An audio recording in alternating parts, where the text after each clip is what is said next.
Bonjour Ibtissem, Sandy, Bonjour. Ravie de vous voir et merci d'accepter de témoigner Plaisir. pour banlieusard.fr. Est-ce que tu peux nous raconter l'histoire de ton frère que tu as perdu en 2012? En 2012, oui. Alors c'était le 30 novembre 2012. On s'apprêtait à faire l'anniversaire de mon père tous en famille. Et on attendait mon petit frère Jawed, qui était âgé de 20 ans. Il était parti au cinéma avec mon neveu de 3 ans. Donc on l'attendait et j'ai échangé par message avec lui. Il me disait qu'il arrivait dans 2 minutes. Il était 20h. À 20h, on entend 2 gros booms. Et on s'est dit, c'est bizarre. On s'est regardé avec mes parents, mes frères qui étaient avec nous à la maison. Mon premier frère est monté pour voir dans la rue ce qui se passait.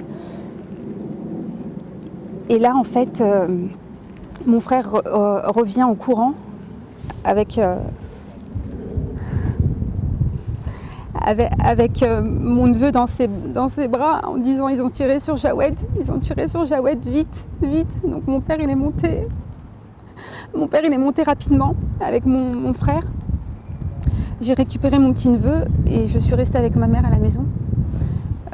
Ensuite j'ai voulu aller voir et chose que j'aurais pas dû faire, j'ai vu mon petit frère par terre baigné dans son sang.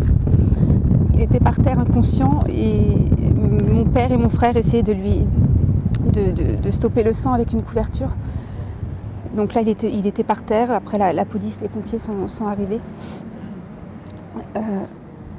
C'était très choquant. Il s'est fait tirer dessus.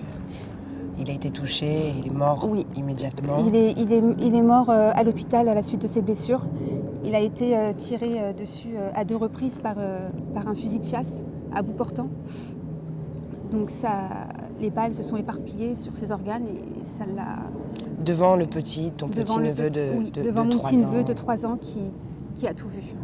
D'accord. Alors, est-ce qu'on sait exactement qui a assassiné ton frère?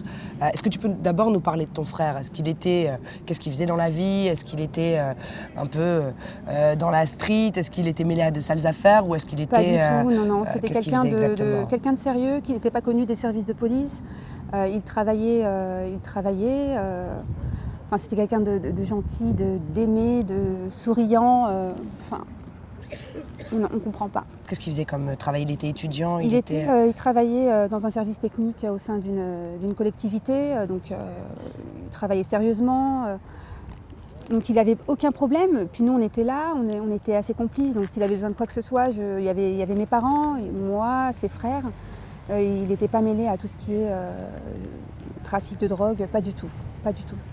Vous avez grandi à Nanterre? On a grandi à Nanterre. C'était dans une cité, dans un quartier pavillonnaire? Vous étiez où exactement? On était dans un quartier résidentiel, au Champierreux, très très bien. On n'a jamais eu de soucis à Nanterre. Au contraire, c'est une ville solidaire.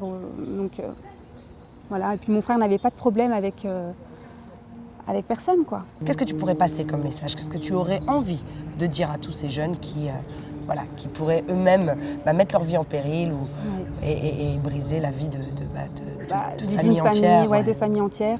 J'ai envie de leur dire tout simplement de ne pas faire cette erreur-là, à gâcher leur vie en fait. Parce qu'ils gâchent leur vie, mais ils gâchent aussi la vie des familles. Moi, ma mère, elle a perdu son fils alors qu'elle elle combattait contre un cancer. Elle faisait de la chimiothérapie pendant qu'elle a perdu son fils. Ça, c'est quelque chose que je n'oublierai jamais parce que c'était atroce. De voir ma mère comme ça, en train de souffrir. En train de souffrir en essayant de se battre contre le cancer et de la perte de son fils. Ça, c'est un truc, c'est juste écœurant. C'est juste écœurant. Et franchement, je tire mon chapeau pour ma mère parce qu'elle est forte, très forte. Quand Kerry fait un titre comme La rue, ça fait mal, tu as décidé, tu as accepté de participer au clip. Cette démarche, elle est venue comment? Ça a été quoi ton schéma de pensée quand tu as vu cette proposition que de participer au clip, que de témoigner? Tu as eu envie de le faire pour quelle raison? J'avais envie de le faire pour valoriser l'importance de ce que c'est la violence, parce que c'est quelque chose de très grave, c'est intolérable. Et je trouve que Kerry James a eu la bonne démarche justement de faire ça, pour montrer à tous ces gens que voilà, il y a trop de drames, il y a trop de drames. Moi, elle m'a Trop conviée de au drames. projet parce qu'elle s'est sentie concernée par les paroles que Kerry il mettait dans sa chanson. Elle m'a dit tout de suite, je Ouais. vis la chanson, quoi. Ouais. Je la vis, j'ai l'impression qu'il me parle à moi. J'ai été touchée par cette violence. On a tous été touchés de loin, de près ou de loin par la violence. Et c'est vrai que quand ça nous touche directement, on est encore plus... Ouais. C'est beaucoup plus dur et c'est vrai que la rue, ça fait mal.